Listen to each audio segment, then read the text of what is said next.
Alhamdulillah ya rabbil alamin. Wabillahi taufiq wal hidayah. Wassalatu wassalamu ala asrofil anbiya'i wal mursalin wa ala alihi wa sahbihi ajma'in. Jadi saya itu sama-sama kita menjaga kehadiran Allah Subhanahu wa taala yang mana oleh Allah telah memberi kita kepada kesehatan jasmani dan rohani sehingga kita dapat berkumpul pada tempat yang sangat berbahagia ini. Taufiqullah, salawat berikan marilah sama-sama kita sanjung sajikan kepada Nabi besar Muhammad sallallahu alaihi wasallam. Dan selanjutnya penghormatan saya kepada kepala sekolah dan pada dewan guru, staf PU yang telah hadir pada acara hari ini, yaitu diseminasi budaya positif. Jadi pada kegiatan hari ini adalah diseminasi positif, di mana kami dari calon guru penggerak ditugaskan untuk membagikan sosialisasi kepada anak sejawat tentang budaya positif. Jadi diseminasi ini adalah paparan informasi atau ilmu pengetahuan yang kami dapat untuk diimbaskan kepada teman-teman sejawat, yaitu tentang budaya positif. Sebelumnya ada pertanyaan romantik di sini. Apakah Bapak Ibu setuju bila pemberian hukuman dapat mendisiplinkan siswa? Kira-kira bagaimana? Apakah hukuman tersebut dapat mendisiplinkan siswa? Apakah itu benar atau bisa dikatakan? Kita lihat nanti ya. Selanjutnya pertanyaan yang kedua, pemberian hadiah meningkatkan prestasi siswa. Nah, kita sering memberikan hadiah kepada siswa, apakah itu efektif? Selanjutnya yang ketiga, guru harus mampu memberikan solusi untuk setiap siswa yang bermasalah. Dan selanjutnya, guru berperan sebagai teman bagi siswa. Ya, kita lihat nanti bagaimana jawabannya. Apakah ini semua sesuai dan bisa kita terapkan di sekolah kita? Next. Jadi sebelumnya kita harus tahu dulu apa itu budaya positif. Jadi budaya positif di sini adalah suatu perwujudan dari nilai-nilai atau keyakinan universal yang diterapkan di sekolah. Jadi budaya positif ini adalah suatu nilai atau prinsip yang kita terapkan di dalam sekolah. Kira-kira prinsip apa, nilai apa yang harus kita terapkan untuk mencapai budaya positif tersebut. Nah, selanjutnya konsep-konsep inti untuk menciptakan budaya positif. Ya, jadi di sini ada 6 konsep kira-kira untuk bisa kita ciptakan budaya positif. Yang pertama adalah disiplin positif. Ya, di sini kita harus bisa membudayakan, harus bisa kita ciptakan budaya positif, yaitu disiplin positifnya. Kira-kira apa contoh-contoh yang bisa kita terapkan disiplin positif? Misalnya, siswa kita terapkan harus tepat waktu ke sekolah. Itu adalah disiplin ya.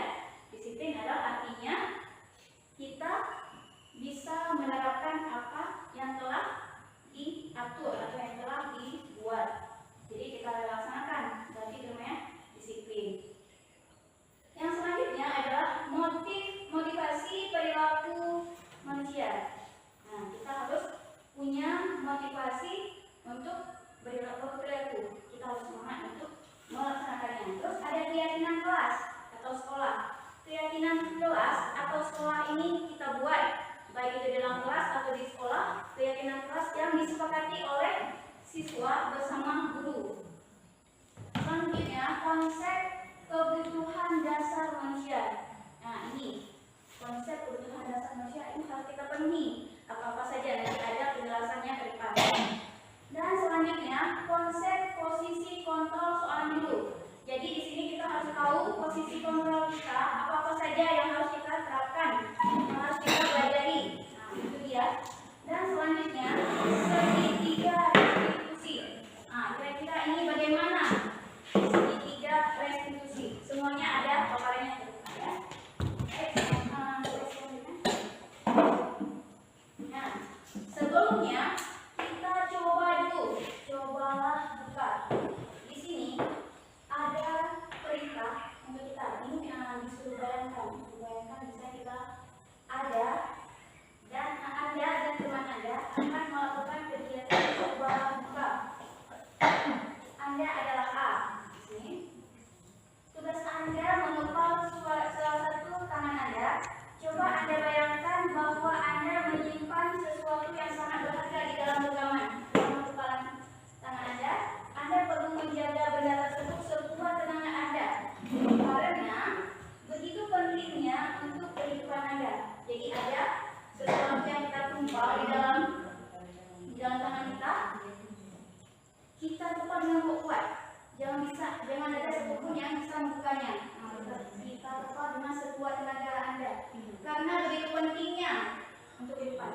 Kita bayangkan bahwa dalam permulaan ini adalah suatu hal yang sangat penting bagi kita.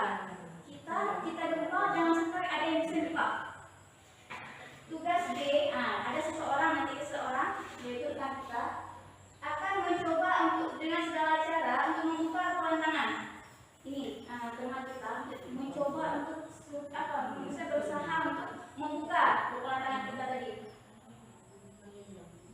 Teman Anda boleh membujuk, menghardik, mengintimidasi, menggoda, memarahi, mengkritik, bahkan menawari Anda uang agar bersedia membuka pelantangan.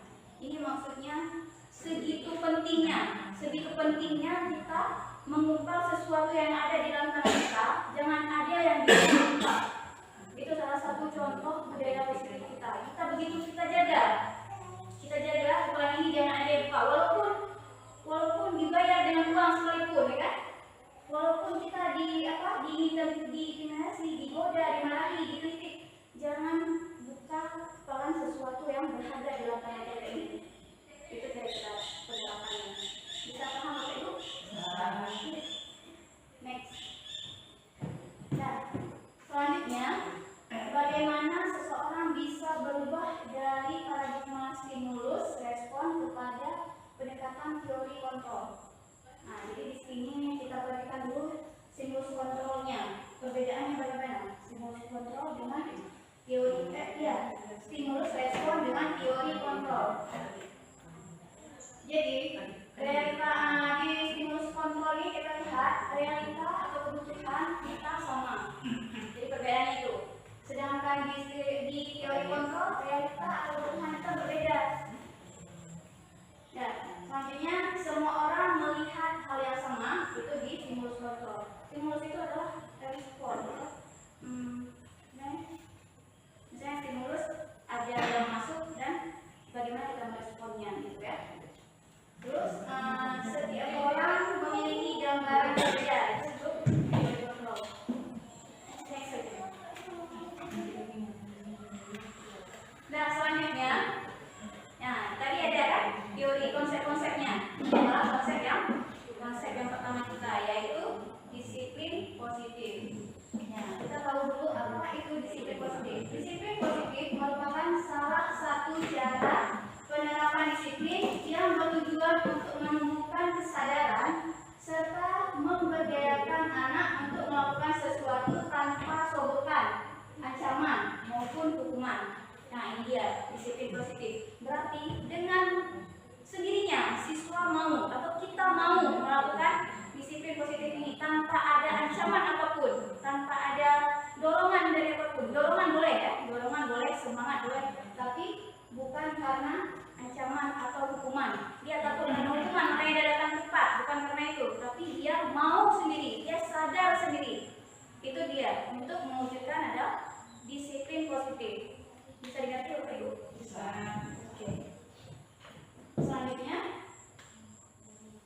ini dia nilai-nilai kebajikan yang universal. Jadi untuk mewujudkan tadi disiplin positif, kita bisa mewujudkannya dengan profil pelajar Pancasila. Profil pelajar Pancasila. Berapa dia? Ada 1, 2, 3, 4, 5, 6 ya. Ada 6 aspek profil pelajar Pancasila. Yang pertama, beriman dan bertakwa kepada Tuhan Yang Maha Esa dan berakhlak mulia. Itu yang kita tanamkan kepada siswa. Jadi siswa harus punya keimanan yang baik kepada Allah dan takwa dia kepada Allah. Jadi yang itu yang pertama yang harus kita tanamkan pada siswa kita. Selanjutnya, aspek yang kedua dari profil pelajar Pancasila adalah kebinekaan global. Itu dia. Berarti kita harus mencintai tanah air. Dan selanjutnya, bergotong royong. Ini kita berdayakan gotong royong ya. Kalau di sekolah kita setiap hari Sabtu ya. Setiap hari Sabtu kita ada gotong royong atau kerja bakti untuk membersihkan lingkungan. Itu bisa seminggu sekali ya. Itu termasuk kepada disiplin positif. Oke, untuk aspek selanjutnya profil pelajar Pancasila kita yaitu kreatif. Kita harus bangun, kita harus wujudkan siswa-siswa yang kreatif. Kreatif dengan maksudnya adalah siswa mampu berpikir kritis mampu menciptakan. Oke? Nah, selanjutnya aspek bernalar kritis. Nah, ya seperti tadi saya bilang, bernalar kritis itu siswanya harus berpikir kritis. Jadi misalnya ada pertanyaan, cepat tanggap gitu. Cepat tanggap, dia mampu menjawab. Nah, selanjutnya ada aspek mandiri. Ya, siswa di sini dibutuhkan untuk mandiri. Dan ini adalah nilai-nilai kebijakan yang universal yang diwujudkan melalui profil pelajar Pancasila. Nah, selanjutnya, oke, itu selanjutnya motivasi perilaku konsep. Ini adalah konsepnya yang kedua ya. Tadi udah disiplin positif ya. Sekarang ini yang kedua, motivasi perilaku manusia. Jadi di sini ada 3, menghindari ketidaknyamanan atau hukuman. Nah, ini penting sekali untuk mewujudkan budaya positif. Jadi kita sebagai guru atau pendidik sangat harus mengurangi untuk sesuatu yang bisa memberi hukuman atau ancaman kepada siswa. Jadi itu bisa diganti dengan mungkin konsekuensi atau sanksi jangan berupa hukuman, karena hukuman ini bisa dikatakan hampir dilarang. Misalnya hukuman siswa yang terlambat lari lapangan sampai 12 kali. Nah, itu. Jadi untuk dikurangi memberikan hukuman kepada siswa karena ada teknik lagi yang lebih baik. Nah, selanjutnya mendapat imbalan atau penghargaan. Nah, seperti yang kita bahas tadi di belakang, apakah memberi imbalan atau penghargaan itu benar? Apakah itu efektif? Ternyata itu sangat berpengaruh. Memberi penghargaan, imbalan itu berpengaruh ternyata, berpengaruh ke arah negatif ternyata. Kita pikir selama ini itu benar, ya kan? Ternyata ada sisi negatifnya dari efek memberikan penghargaan kepada siswa. Nah, selanjutnya menghargai diri dan menjadi orang yang mereka inginkan. Jadi kita harus bisa memberi penghargaan kepada siswa, menghargai dirinya dan bisa menjadikan orang yang mereka inginkan. Nah, selanjutnya ini dia perbedaan antara hukuman, konsekuensi, dan restitusi. Jadi hukuman di sini, hukuman adalah sesuatu yang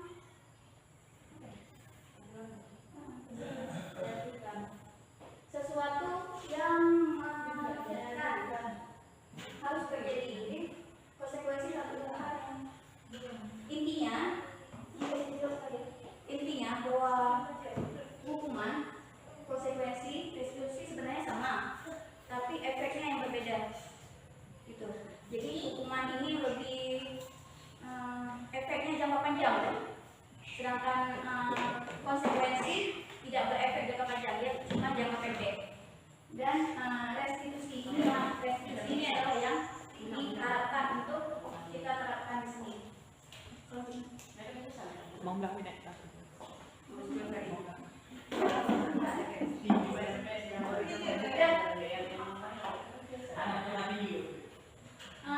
Selanjutnya konsekuensi atau hukuman ini. Bapak Ibu silahkan tolong diperhatikan kira-kira ini menurut Bapak Ibu kegiatan-kegiatan atau perilaku yang kita buat ini dia termasuk ke konsekuensi atau hukuman. Yang pertama, mencatat 100 kali di dalam buku kalimat, dalam kalimat saya tidak akan terlambat lagi. Kita sering kan? Kita sering hukum seperti itu. Kita buat siswa, kamu telat, kamu harus tulis saya terlambat ke sekolah, saya tidak akan terlambat lagi. Itu sebanyak 100 kali. Ada pernah kita buat seperti itu? Itu kira-kira hukuman atau konsekuensi. Nah, kita lihat dulu ya. Yang kedua, lari mengelilingi lapangan basket 2 kali karena terlambat hadir di sekolah. Itu kira-kira konsekuensi atau hukuman? Hukumannya. Selanjutnya, membersihkan coretan yang dibuat di meja. Nah, ya setelah dicoret oleh anak, kita suruh bersihkan. Apakah itu hukuman atau konsekuensi? Ya, konsekuensi. Yang selanjutnya, murid diminta untuk push up 15 kali karena tidak menggunakan masker di sekolah. Nah, push up 15 kali itu kira-kira konsekuensi atau hukuman? Hukuman ya. Nah, selanjutnya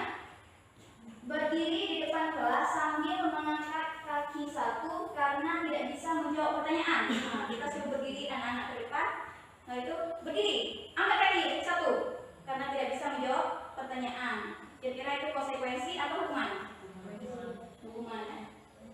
Selanjutnya membersihkan WC karena merusak pensil teman. Cuman karena merusak pensil teman, kita hukum dia bersihkan WC. Itu hukuman atau konsekuensi? Hukuman. Selanjutnya lagi yang terakhir, lari keliling lapangan karena terlambat 10 menit saat pelajaran PJOK. Nah ini konsekuensi atau hukuman? Ini karena masih ke PJOK seperti Pak ya. Gimana Pak Novel? Itu hukuman atau konsekuensi? Hukuman ya. Oke, kita lihat ya jawabannya. Apakah benar yang kita jawab tadi? Next. Nah, jadi yang mencetak 100 itu adalah hukuman. Yang lari mengelilingi lapangan menjual karena terlambat hadir itu adalah hukuman. Benar ya. Setelah itu membersihkan coretan yang dibuat di meja itu adalah konsekuensi. Oke. Murid diminta untuk ulang 15 kali karena tidak menggunakan masker itu adalah hukuman. Setelah itu berdiri di depan kelas sambil mengangkat kaki satu karena tidak bisa menjawab pertanyaan itu adalah hukuman. Selanjutnya membersihkan WC karena merusak pensil teman itu adalah hukuman. Tidak sesuai ya, cuma karena menurutnya dah bersihkan WC. Dan selanjutnya lari keliling lapangan karena terlambat 10 menit saat pembelajaran PJOK adalah konsekuensi karena itu masih dalam jalur pembelajarannya ya. Jadi itu bisa karena itu pelajaran PJOK, mungkin kalau pelajaran lain baru hukuman ya. Oke, karena di dalam olahraga itu ada ya kegiatan seperti itu. Jadi dihitung itu adalah konsekuensi. Jadi selanjutnya itu adalah berdasarkan bagian di atas berikut adalah penjelasan tentang hukuman, konsekuensi, dan restitusi. Nah, jadi di sini kita bisa simpulkan kira-kira hukuman itu apa, terus konsekuensi itu apa, dan restitusi itu bagaimana, ya kan? Di sini telah saya paparkan hukuman adalah tidak terencana, tindakannya tidak terencana, bersifat satu arah, bisa berupa hukuman fisik, psikis, atau kata-kata kasar. Nah itu dia, tadi kan? Iya, itu yang hukuman. Untuk selanjutnya konsekuensi. Jadi di sini konsekuensi itu bersifat terencana. Terencana sudah disepakati bentuk-bentuk konsekuensi dibuat oleh pihak guru atau sekolah. Nah, jadi ini terencana yang dibuat oleh guru untuk siswanya. Berarti sudah dipikirkan atau sudah disepakati ini boleh. Nah ya, ini boleh, ini bisa.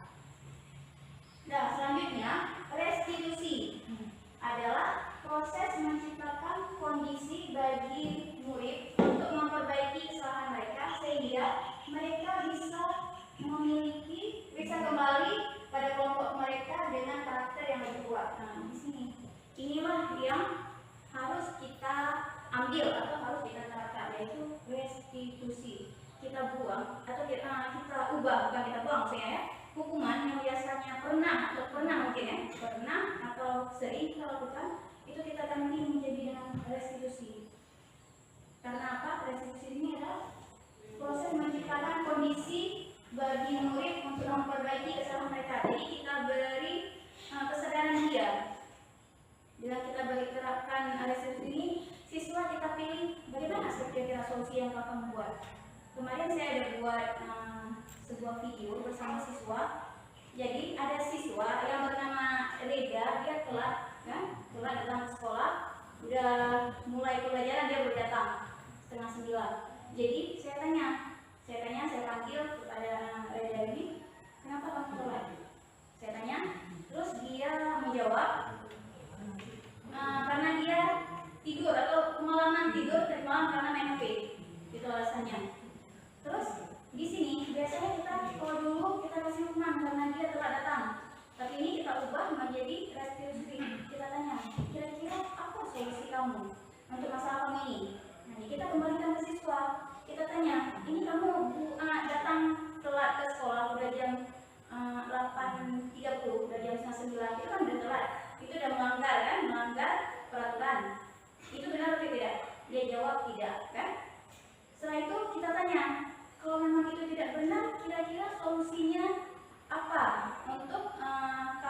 melakukan lagi kesalahan datang terlambat.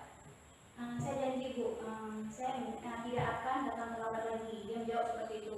Jadi kita berikan kebebasan kepada siswa.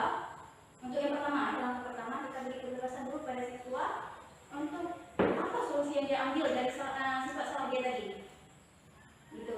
Jadi dari sisi ini tidak langsung memberikan hukuman, tapi memberi siswa untuk kesadaran dia, karakter dia, membentuk karakter dia. Oh ternyata ini salah, tidak sesuai dengan peraturan, berarti saya harus seperti ini. Dia memiliki solusi sendiri tersebut gitu. Bisa dipahami Bapak Ibu? Nah, jadi dari sisi ini bukan langsung memberikan hukuman ya. Kita cari solusi, dia mencari solusinya sendiri. Nah, jadi ini adalah menurut dosen ini tahun 2004. Dan selanjutnya dihukum oleh penghargaan. Nah, tadi kan tadi kita udah baca dari pertanyaan tematik, kira-kira memberikan penghargaan itu kira-kira bagus atau tidak ya, efektif atau tidak? Kita lihat ini dia. Pengaruh jangka pendek dan jangka panjang, berarti ada pengaruhnya dia, baik itu jangka pendeknya atau jangka panjang. Saat kita memberi penghargaan pada siswa, misalnya ini kalau kamu datang tidak ini, kamu dapat ini ya, kita berikan hadiah, berarti itu sudah ada efeknya.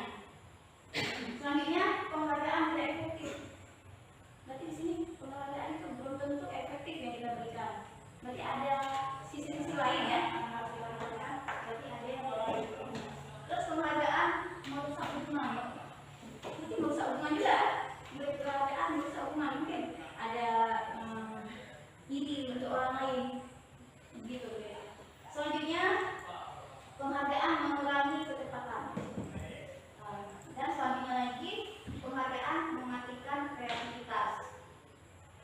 Kira-kira benar nggak penghargaan itu mematikan kreativitas? Ya. Selanjutnya lagi penghargaan memupuk motivasi dari dalam diri. Berarti penghargaan itu adalah dia dapat memupuk motivasi dari dalam diri. Mungkin dari penghargaan itu inilah efeknya. Jadi ada memupuk motivasi dalam diri. Intrinsik siswa. Oke, selanjutnya. Nah, berarti konsep selanjutnya adalah keyakinan atau kesepakatan kelas. Ini yang diusahakan Bapak Ibu kita terapkan di dalam kelas dulu ya. Jadi bisa di dalam kelas, bisa di keyakinan sekolah atau keyakinan kelas. Kita mulai dulu dari kelas. Dari kelas kita buat keyakinan kelas bersama siswa. Mungkin dengan kita buat keyakinan kelas ini Bapak Ibu, itu akan menambah motivasi belajar siswa, karena sebelum kita mulai pelajaran, dengan kita tanya dulu keyakinan kelas kepada mereka atau kita terapkan, siswa akan lebih merasa dihargai. Kita tanya dulu, anak-anak hari ini kita mau buat dulu keyakinan kelas sebelum kita belajar. Kita tanya, kira-kira kalian mau pelajaran seperti saya bahasa Indonesia? Dalam bahasa Indonesia kalian mau pelajaran bagaimana? Model pembelajaran yang apa yang kalian mau kalian inginkan? Bu, jangan banyak mencatat Bu. Itu masukan dari siswa. Jangan banyak mencatat Bu. Jangan banyak tugas Bu. Itu masukan-masukan atau ide itu kita ambil, kita kumpulkan. Setelah itu baru kita bentuklah keyakinan kelas atau kesepakatan kelas. Jadi dengan demikian siswa merasa kita melakukan pembelajaran itu mengikuti keinginan mereka. Itu yang diharapkan dalam pembelajaran kita di sekolah. Bisa dipahami Bapak Ibu? Ya, insya Allah ke depan kita terapkan ya Bapak Ibu. Kita buat kesepakatan kelas. Jadi kesepakatan kelas itu tidak harus dibuat oleh wali kelas saja. Kita guru mapel juga bisa menciptakan keyakinan kelas. Misalnya keyakinan kelas saya jurusan bahasa Indonesia berbeda dengan keyakinan kelas yang dibuat oleh Bulia pelajaran fisika gitu. Nanti berbeda juga dengan kesepakatan kelas yang dibuat oleh Ibu Latifah di pelajaran sejarah. Jadi beda-beda mungkin atau ada yang sama satu-satu, ada yang beda kan? Jadi dengan kita tanya kepada siswa, kita buat kesepakatan kelas, yang bagaimana mereka mau? Oh Bu, harus seperti ini Bu, nanti dalam pelajaran IPA kita ke lab Bu. Keinginan semua keinginan mereka. Kita tulis, kita rangkum, kita tempel. Jadi kesepakatan inilah yang kita buat bersama siswa, itu yang kita taati ya, atau kita terapkan di dalam kelas. Jadi siswa merasa diperlukan, dihargai, dipenuhi keinginan mereka gitu. Jadi insya Allah dengan begitu pembelajaran kita berjalan dengan lancar. Nah, jadi keyakinan kelas adalah seperangkat nilai dan prinsip yang disepakati bersama oleh guru dan siswa. Jadi kita sepakati ya, siswa mau seperti ini, guru menjalankan. Jadi sudah disepakati untuk memandu perilaku dan interaksi di dalam kelas. Kemudian keyakinan kelas. Oke, mengapa keyakinan kelas bukan peraturan kelas? Nah, jadi beda kan? Ternyata keyakinan kelas ini bukan peraturan. Kenapa? Coba next. Nah, bagaimana yang dikatakan peraturan dan bagaimana yang dikatakan keyakinan kelas? Kalau peraturan seperti ini kira-kira contohnya. Kita memiliki peraturan tentang menggunakan helm pada saat mengendarai kendaraan roda 2 atau motor. Nah, jadi itu adalah peraturan, iya kan? Itu peraturan. Iya, itu peraturan negara. Kalau peraturan di sekolah, mungkin seperti menggunakan seragam, ya kan? Seragam hari Senin seragam ini, hari Rabu nanti seragam lain, seperti itu. Itu adalah peraturan, kan? Jadi bukan kesepakatan. Yang selanjutnya, kita memiliki peraturan tentang penggunaan masker dan mencuci tangan setiap saat. Ini dulu masa COVID ya, masa COVID. Oke, jadi ini adalah contoh peraturan. Dan selanjutnya, perbedaan antara keyakinan kelas dan peraturan kelas. Ya, jadi keyakinan kelas dibuat berdasarkan kesepakatan antara guru dan siswa dan bersifat universal. Jadi kesepakatan kelasnya adalah yang kita buat itu adalah sudah disepakati oleh guru dan siswa. Kalau peraturan kelas mungkin akan dibuat oleh guru saja atau sekolah saja, bukan siswa. Ya kan? Satu pihak kan? Satu sisi cuman. Tapi kalau kesepakatan kelas dibuat bersama, itu bedanya.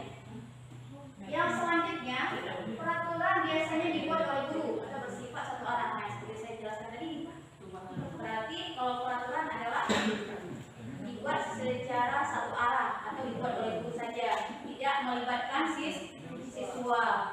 Oke, kira-kira seperti itu ya Bapak Ibu. Berarti perbedaan keyakinan kelas dan peraturan kelas. Bisa dipahami Bapak Ibu? Oke, baik. Selanjutnya. Untuk selanjutnya adalah prosedur pembentukan keyakinan sekolah atau kelas. Ya, kita langkah-langkah atau prosedur yang kita buat untuk membentuk keyakinan kelas. Yang pertama, mempersilahkan keluarga sekolah atau siswa. Jadi di sini kita mengumpulkan siswa atau warga sekolah untuk mencurahkan ide. Ya, mencurahkan ide tentang peraturan yang akan disepakati. Ya, seperti saya bilang tadi ya, tanya sama siswa atau tanya sama anak yang ini bagaimana kira-kira kesepakatan kita. Nah, jadi semuanya bisa memberikan ide seperti apa kira-kira. Semua bisa bersuara, semua bisa memberikan gagasannya, apa yang mereka inginkan. Kita luahkan saja. Oke, itu yang pertama. Yang selanjutnya, mencatat semua masukan, ganti kalimat negatif menjadi positif. Ya, jangan menggunakan kata jangan. Misalnya, jangan datang terlambat. Jangan kita awali dengan kata jangan. Itu kita buang. Sebisa mungkin jangan menggunakan kata jangan. Jadi, datanglah tepat waktu. Kita ganti kalimatnya. Jangan datang terlambat ya. Itu jangan. Jangan kita buat seperti itu kata keyakinan kelasnya. Oke? Buang kata jangan atau tidak boleh. Tidak, itu jangan digunakan. Setelah itu, tinjau kembali curahan pendapat yang terkumpul dan susun menjadi keyakinan kelas. Ya, setelah kita gabung semua tadi, setelah kita lihat ide-ide mereka, kita tinjau kembali yang kita ambil apa. Dan untuk selanjutnya, tinjau ulang keyakinan kelas yang sudah meninjau dan menyetujui dengan menandatangani. Oke, jadi setelah kita buat keyakinan kelas, itu setelah kita tinjau, kita ajak siswa untuk tanda tangan. Berarti semua siswa tanda tangan. Nanti bawahnya kita buat sini tanda tangan. Berarti dengan tanda tangan itu kita udah sepakat, ya kan? Udah deal itu peraturan atau yang harus kita terapkan di kelas. Bisa kan? Udah setelah ditandatangani oleh semua siswa, keyakinan kelas ditempel di dinding. Nah, jadi keyakinan kelas yang sudah ditandatangan tadi kita tempel di dinding. Dan selanjutnya 5 posisi kontrol guru. Nah ini dia. Tadi ada kan masih ingat Bapak Ibu? Konsep tadi 5 posisi kontrol guru. Kita sebagai guru di sini memiliki 5 posisi kontrol yang harus kita terapkan. Yang pertama, guru sebagai penghukum. Yang kedua, guru sebagai pembuat merasa bersalah. Yang selanjutnya, guru sebagai teman. Selanjutnya lagi, guru sebagai pemantau. Selanjutnya lagi, guru sebagai manajer. Jadi ada 5 posisi kontrol kita sebagai guru. Sebagai penghukum, pembuat merasa bersalah, sebagai teman, pemantau, dan manajer. Dan selanjutnya, ya, ini paparannya ya. Untuk yang penghukum, kita lihat dulu. Untuk yang penghukum, berarti di sini kita menghadir, menunjuk-nunjuk, berkaca pinggang. Hai. Nah, jadi kan, kalau udah seperti itu rasanya kita udah paling hebat ya. Nah, jadi ini adalah sebagai penghukum. Kira-kira pernah nggak kita bayangkan? Pernah nggak kita buat seperti itu ya? Nah, gitu kan? Terus membentak, menunjuk-nunjuk. Setelah itu memberi hukuman, baik fisik maupun verbal. Apakah itu dari kata-kata, kata-kata kasar, atau sekaligus fisiknya, atau apakah kita tampar atau bagaimana? Itu istilahnya ya. Jadi apa kira-kira dampak dari yang kita lakukan itu? Dampaknya adalah anak menjadi pendendam. Nah, jadi anak pendendam kepada kita. Kemarin kena pukul sama ibu, benci kali sama ibu, ya kan? Jadi siswa menjadi seorang yang pendendam. Kita harapkan siswa yang menjadi pendendam. Tidak kan? Kita tidak harapkan siswa mendendam sama kita.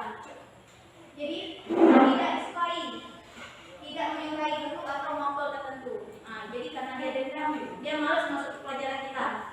Hai, kamu mau bukunya, baru kita kena tampar, kena cuti.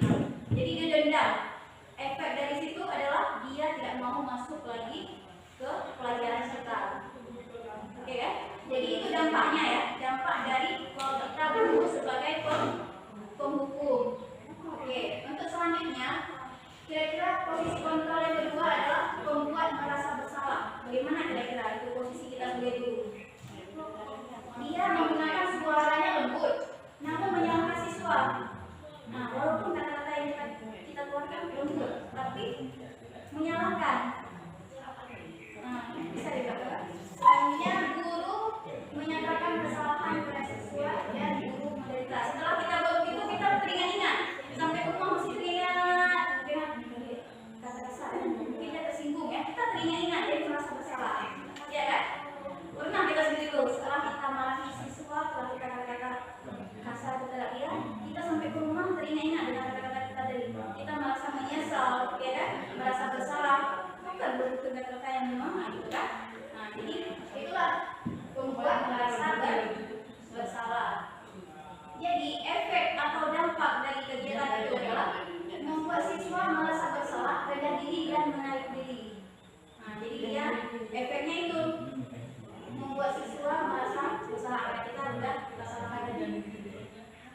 Oke, untuk selanjutnya adalah guru sebagai teman. Jadi guru bersikap ramah, cenderung bersenda gurau. Ini kita anggap siswa sebagai teman. Jadi efeknya bagaimana? Murid bergantung pada satu orang membuat siswa tidak mandiri. Jadi tidak mandiri. Karena kita tadi bisa buat dia sebagai teman, kan? Kalau kita buat kita terlalu akrab dengan dia, jadi dia manja, istilahnya manja. Alat kan enak sama ibu tuh, jadi dia efeknya adalah manja dengan kita. Jadi apa yang kita suruh belum tentu mau, udah tidak mandiri, hilang mandirinya.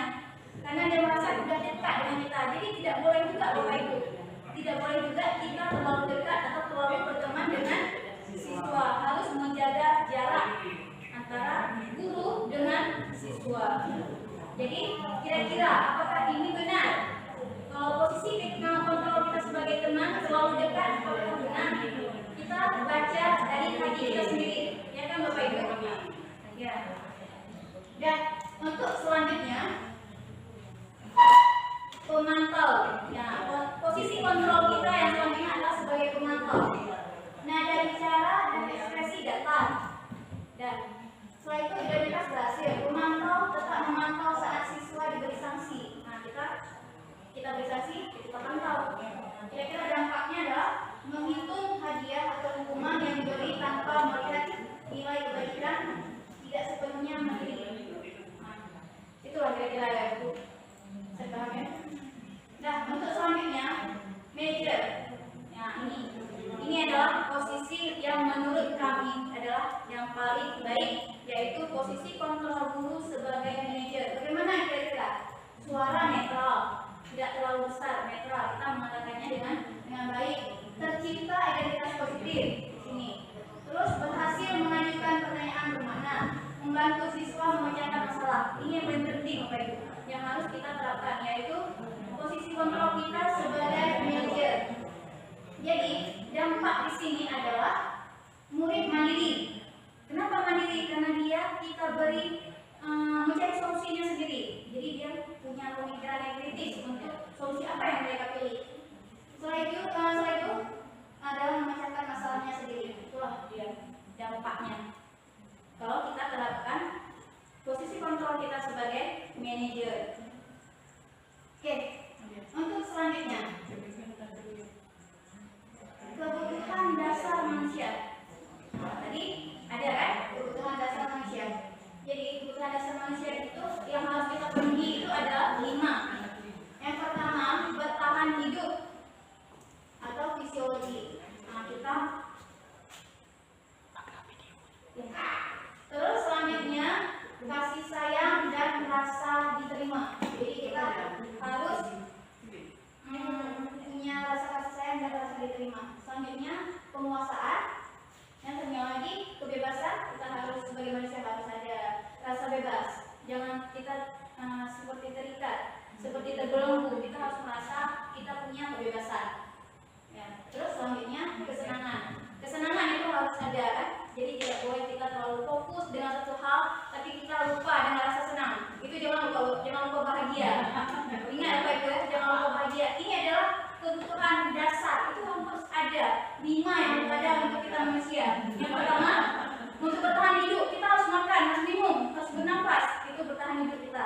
Yang kedua, kita butuh kasih sayang, ya kan? Kita butuh kasih sayang. Bagaimana kita hidup tanpa kasih sayang? Tidak bisa. Hamba ya. Nah, harus ada penguasaan juga. Kita sesekali kita nggak masalah kita punya kekuasaan, ya. Iya, harus punya power kita. Jangan merasa selalu kita kalah, kita selalu di bawah. Kita harus sekali harus ada merasa kita ada kuasa. Nah, terus ada kebebasan dan ada kesenangan. Ini yang penting ya, 5 harus ada. Oke, selanjutnya. Ya, ini apa itu segitiga restitusi? Tadi sudah kita bahas sekali kan? Restitusi apa? Restitusi dikembangkan oleh pakar pendidikan yang bernama Diana Rosen, berlandaskan pada teori kontrol dari Dr. William Glasser. Jadi, segitiga restitusi adalah suatu proses dialog yang dijalankan oleh guru agar dapat menghasilkan murid yang mandiri dan bertanggung jawab. Nah, seperti yang saya jelaskan tadi. Kita tanya dulu sama siswa, apa kira-kira solusi setelah kamu buat seperti itu? Biar mereka pikir.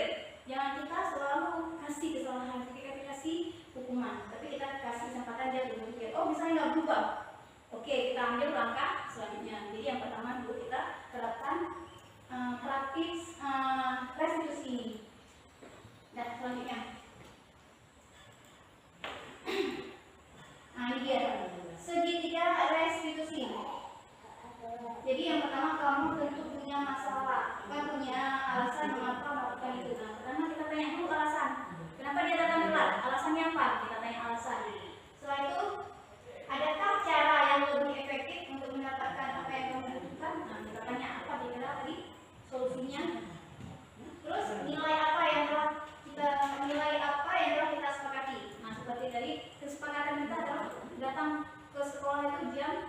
45, dia ada datang jam 8.30.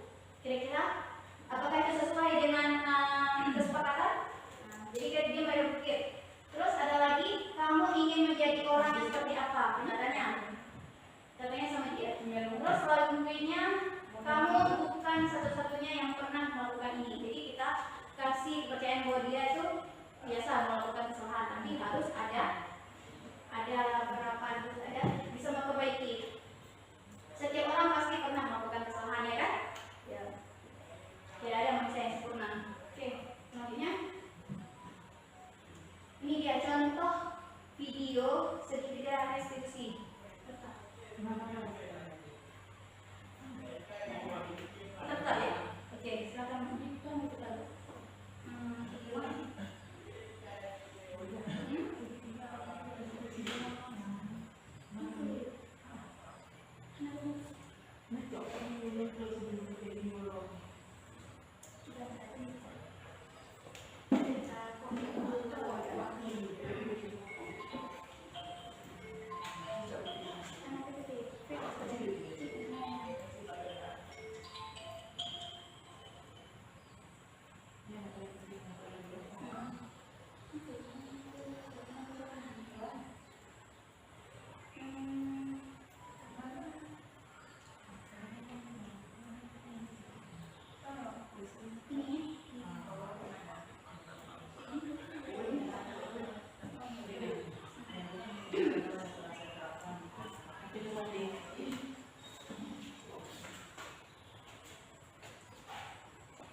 Kesalahan yang dibuat oleh siswa ada Maisarah dengan Siti Asyura. Jadi Maisarah di sini dia menggunting tugasnya si Maisarah, tugasnya si Asyura. Jadi kita tidak langsung memberikan hukuman, tapi ditanyakan kira-kira solusinya bagaimana pada siswa. Jadi dia mereka berpikir sendiri apakah kesalahan yang dia buat itu benar, apakah tindakan yang dilakukan itu benar atau salah. Jadi solusinya adalah dia memilih untuk memperbaiki, menulis ulang tugasnya si Siti Asyura itu. Oke. Untuk video yang selanjutnya tadi, yang video sebelumnya itu ada Reda, siswa yang terlambat. Jadi dia berjanji untuk tidak mengulangi lagi datang terlambat dan mengurangi nonton HP agar dia bisa bangun cepat waktu pagi. Ya.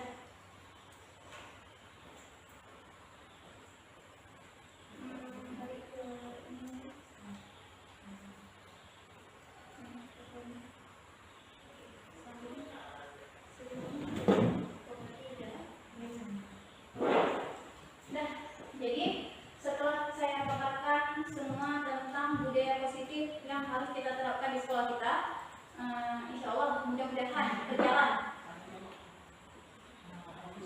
Ya, baik. Sebelum saya menutup atau menyelesaikan kegiatan ini, kira-kira ada pertanyaan dari Bapak Ibu untuk apa yang telah saya paparkan barusan. Silakan. Assalamualaikum warahmatullahi wabarakatuh. Waalaikumsalam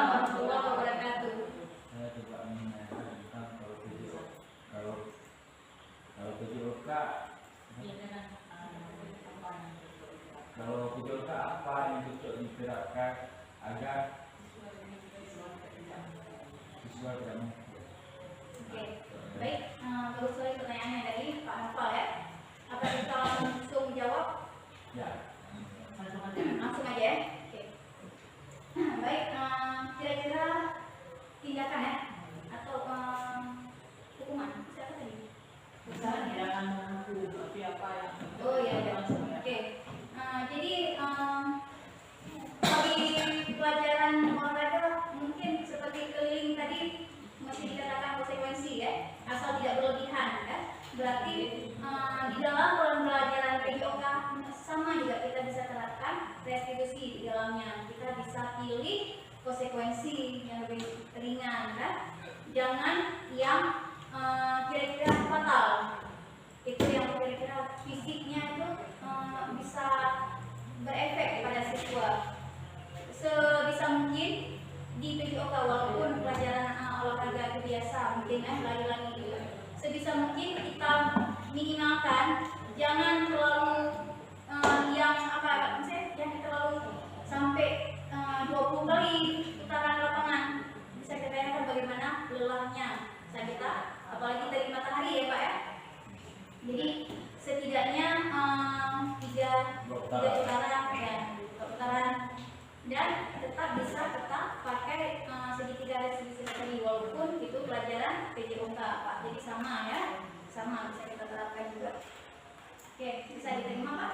Bisa. Oke, dan selanjutnya saya mau tanya. ya, silakan. Assalamualaikum warahmatullahi wabarakatuh. Waalaikumsalam warahmatullahi wabarakatuh. Yang ingin saya tanyakan, ini kan salah satu strategi kita menghadapi anak yang sering bertingkah atau berbuat masalah. Nah, kebiasaan anak yang berbuat masalah itu biasanya berulang-ulang. Nah, kalau misal kita sudah taruh ataupun kita sudah restitusi di anak, kita sudah buat kesepakatan dan tetap melakukan hal-hal yang sama, itu kira-kira bisakah diterapkan restitusi lagi atau adakah tahap selanjutnya kalau dari segi teori pendidikan misalnya? Adakah langkah selanjutnya untuk membuat si anak itu bisa berubah? Terima kasih Bu Lia atas pertanyaannya.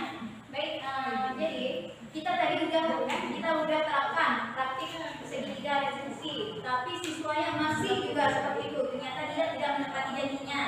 Oke, berarti kira-kira langkah apa lagi yang kita buat? Kita bisa tanyakan dulu ya.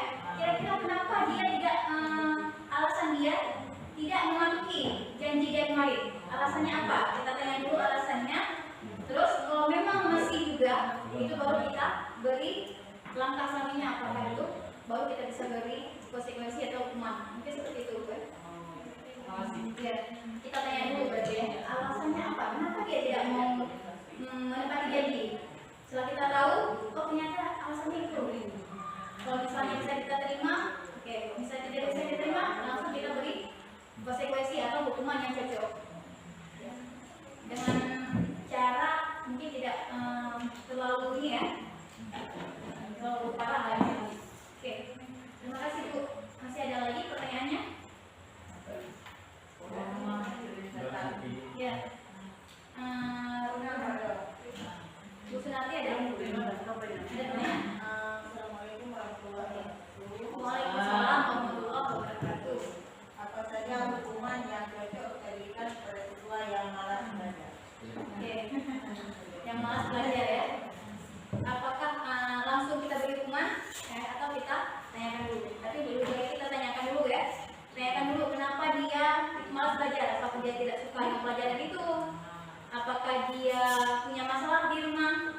Jadi kita bisa langsung panggil tatap muka dengan siswa tersebut ya. Kita tanya, apalagi kalau misalnya kita punya guru BK, kita langsung bisa bekerja sama dengan guru BK. Kita tanyakan apa kira-kira solusinya. Kalau memang udah masih juga seperti itu, baru kita ambil langkah selanjutnya. Berarti yang intinya kita harus terapkan dulu restitusinya. Segitiga restitusi adalah tujuannya untuk mengetahui dulu, untuk menggali dulu apa kira-kira alasan dia. Oke, Bapak Ibu. Insya Allah kedepannya akan kita terapkan ya di sekolah kita, apakah itu restitusinya atau keyakinan kelasnya seperti tadi, dan posisi kontrol kita sebagai guru. Semuanya mudah-mudahan